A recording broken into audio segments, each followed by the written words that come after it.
Bismillahirrahmanirrahim. Assalamualaikum warahmatullahi wabarakatuh. Selamat pagi anak-anak. Berjumpa lagi pada channel Pak Guru SD. Pada video pembelajaran kali ini kita akan belajar tema 1, pertumbuhan dan perkembangan makhluk hidup. Subtema 3, pertumbuhan hewan. Nah, selamat pagi dan semangat pagi, yaitu adalah sebuah kalimat yang menunjukkan bahwa kita itu pagi-pagi itu harus semangat, pikiran kita itu harus fresh, masih segar, dan kita dapat menyerap ilmu dengan semaksimal mungkin. Nah, anak-anak, siapkan buku dan alat tulis kalian ya untuk menuliskan informasi baru yang akan kalian ketahui pada pembelajaran hari ini. Setelah itu, kalian berdoa menurut agama dan kepercayaannya masing-masing agar proses pembelajaran dan kegiatan kita hari ini dapat bermanfaat. Oke, kita mulai pembelajaran hari ini.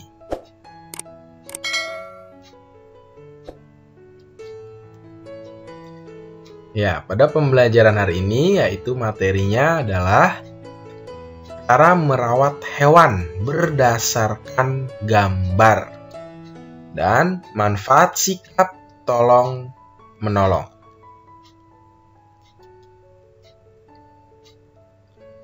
Membaca teks dapat menambah pengetahuan dan wawasanmu. Nah, tentu apabila kita banyak membaca buku, maka akan menambah pengetahuan dan wawasan kita. Tentu apabila kalian menemukan kosakata baru atau yang belum kalian ketahui artinya, maka gunakanlah Kamus Besar Bahasa Indonesia untuk mencari tahu arti dari kosakata tersebut. Selesai membaca, sebaiknya kamu tulis kembali informasi sesuai teks dengan kosakata yang tepat.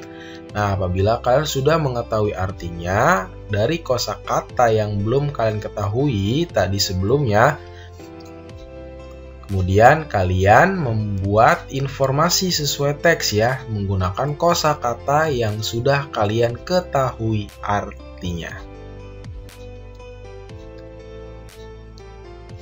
Pertumbuhan dan perawatan kucing Persia. Nah, ini sebuah gambar yang kita berkaitan dengan gambar mengenai hewan. Ya, Siti memiliki hewan peliharaan, yaitu seekor kucing Persia. Kucing Persia merupakan kucing dengan rambut yang indah. Semua keluarga Siti menyukai kucing tersebut. Kucing Persia memerlukan perawatan khusus agar rambutnya tetap sehat dan indah. Rambut kucing Persia harus disisir 2 kali sehari. Tidak semua sisir dapat digunakan. Sebaiknya sisir yang digunakan terbuat dari logam.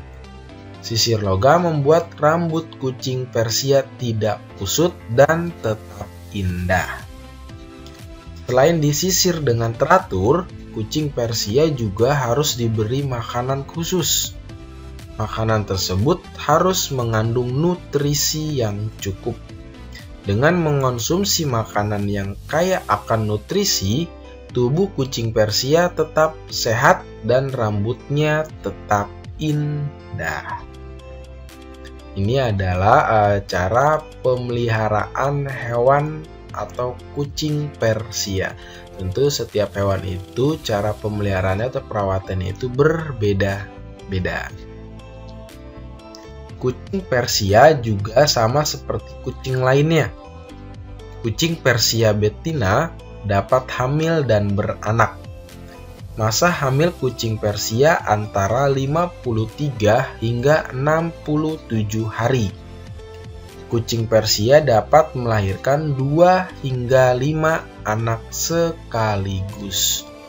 Wah, apabila kalian memiliki kucing Persia, sekalinya melahirkan itu langsung banyak ya, lebih dari satu tentunya ya, antara 2 hingga 5. Namun perawatannya itu membutuhkan ekstra kehati-hatian karena kucing tersebut itu sisirnya saja menggunakan logam ya, yang bagusnya itu agar tidak kusut dan tetap indah tentu.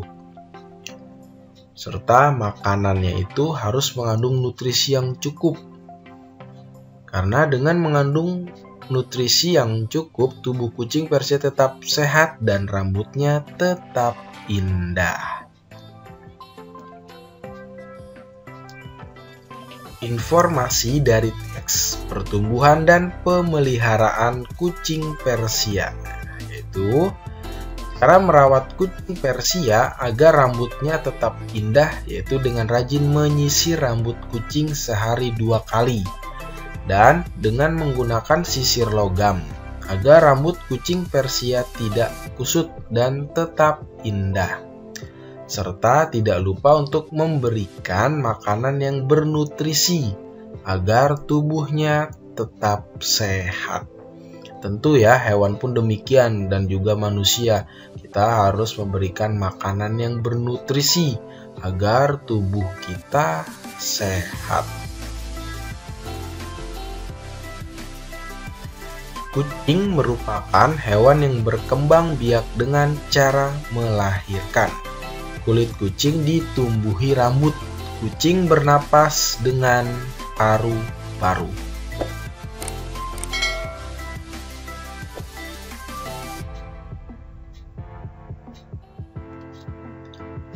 Selanjutnya yaitu tolong-menolong. Nah, merupakan pengamalan sila kedua Pancasila. Berbunyi kemanusiaan yang adil dan beradab. Nah, inilah masih sila yang kedua ya. Makna sila kedua tersebut berarti bangsa Indonesia diakui dan diperlakukan sesuai harkat dan martabat sebagai makhluk ciptaan Tuhan Yang Maha Esa. Sebagai makhluk ciptaan Tuhan Yang Maha Esa, manusia memiliki derajat, hak, dan kewajiban yang sama.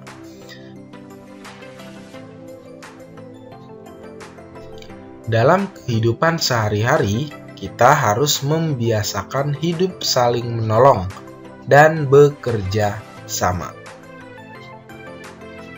Saling tolong-menolong. Tolong-menolong adalah saling membantu tanpa pamrih antar sesama manusia. Membantu tanpa pamrih, nah itu adalah membantu tanpa mengharapkan imbalan. Nah tentu kita itu apabila bekerja itu lebih ringan itu bekerja sama, karena nanti satu pekerjaan akan cepat selesai dan pekerjaan yang tadinya serasa sulit akan menjadi terasa mudah. Kita pun dapat melakukan kegiatan saling menolong antar sesama. Nah, dengan saling menolong ini tentunya kita tidak mengharapkan imbalan, atau apabila kita menolong itu dengan ikhlas ya, jadi tanpa minta imbalan, atau membantu tanpa pamrih, yang artinya membantu tanpa mengharapkan imbalan atau balasan. Contoh tolong menolong. Nah, ini di lingkungan rumah. Nah, di sini kita membantu ibu menjemur pakaian. Misalkan kakak membantu adiknya belajar. Kemudian kakak adik membantu ayah mencuci kendaraan. Ya, ini salah satu contoh tolong menolong di rumah. Tentu banyak kegiatan lainnya ya. Kemudian di sekolah. Nah, di sekolah apabila ada teman kita nih saat berolahraga misalkan terjatuh, nah kita menolongnya ya, jangan kita mengejeknya. Kemudian juga saat kita belajar, apabila ada teman yang tidak mengerti atau ada yang belum dipahami oleh teman, kita dapat membantunya, namun dengan mengajarkannya hingga bisa, bukan memberikan jawaban punya kita. Ingat ya, tentu itu berbeda. Kemudian tolong menolong lainnya di sekolah adalah kita piket. Nah, tentu ya, piket itu saling bahu membahu ya, tolong menolong. Jadi satu sama lain yang sudah masuk pada jadwal piket pada hari tersebut, maka bekerja sama untuk membersihkan ruang kelasnya agar besok hari pada saat belajar kelas sudah rapih kembali dan nyaman untuk teman-teman yang lain belajar. Kemudian contoh tolong menolong di lingkungan sekitar. Itu ada saat kita ingin menyeberang jalan raya. Nah, kita melihat ada orang yang sudah usia ya, atau yang sudah kakek-kakek maupun nenek-nenek. Nah, kita membantunya tentunya pada saat lampu untuk pejalan kaki hijau dan lampu untuk kendaraan itu saat merah ya. Kemudian yang kedua yaitu adalah saat terjadi bencana banjir. Nah, kita dapat membantu tetangga kita atau lingkungan sekitar kita untuk bahu-membahu menolong dengan membawa pakaian atau kita memberikan sembako untuk kehidupannya sehari-hari selama banjir tersebut ya. Kemudian yang ketiga itu ada saat ada seorang pedagang nih mengalami musibah ya, tercebur dan lain sebagainya, itu kita pada saat melihatnya itu harus menolongnya ya, jangan kita mengabaikannya. Paham ya? Selanjutnya, bukan contoh sikap tolong menolong. Ingat ya, kata bukan berarti ini adalah bukan contoh sikap tolong menolong, yaitu berkelahi. Nah, kita tidak boleh berkelahi ya sesama teman. Kita harus hidup rukun dan damai. Kemudian berebut mainan ya, atau boneka yang perempuan, yang laki-laki mungkin mainan lain-lain ya. Itu tidak boleh ya. Kita harus bersama-sama, kalau bisa main bersama. Nih, tidak boleh juga mengejek. Nah, apabila kita memiliki mainan baru atau apa, kita tidak boleh mengejek teman kita. Langkah baiknya kita bermain bersama, karena kita harus hidup rukun dan damai. Manfaat tolong menolong. Dalam kehidupan sehari-hari, kita harus membiasakan hidup saling menolong. Saling menolong akan bermanfaat bagi kita. Manfaat dari saling menolong adalah 1. Pekerjaan menjadi ringan dan cepat selesai. 2. Mempererat persaudaraan. 3. Menumbuhkan kerukunan antar sesama. 4. Menghemat tenaga karena dikerjakan bersama-sama. Dan yang kelima yaitu saling memahami antar sesama. Nah, ini adalah manfaat dari tolong menolong. Dampak jika tidak saling tolong menolong. Nah, ingat ya, dampak jika tidak saling tolong menolong. Tahukah kamu apa akibatnya jika kita tidak saling menolong antar sesama? Jika kita tidak saling menolong, maka akan berdampak 1. Pekerjaan terasa berat.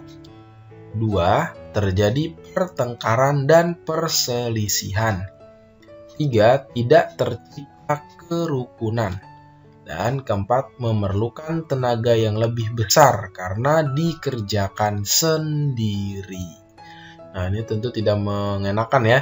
Oleh karena itu, kita hidup itu harus saling tolong-menolong. Dan apabila kita membantu itu tidak mengharapkan imbalan, tentunya dengan rasa ikhlas. Nah, oke, cukup sekian ya pada pembelajaran hari ini. Semoga bermanfaat Pak Guru. Mohon maaf apabila ada salah pengetikan maupun penulisan. Terima kasih. Wassalamualaikum warahmatullahi wabarakatuh. Sampai bertemu di pembelajaran selanjutnya.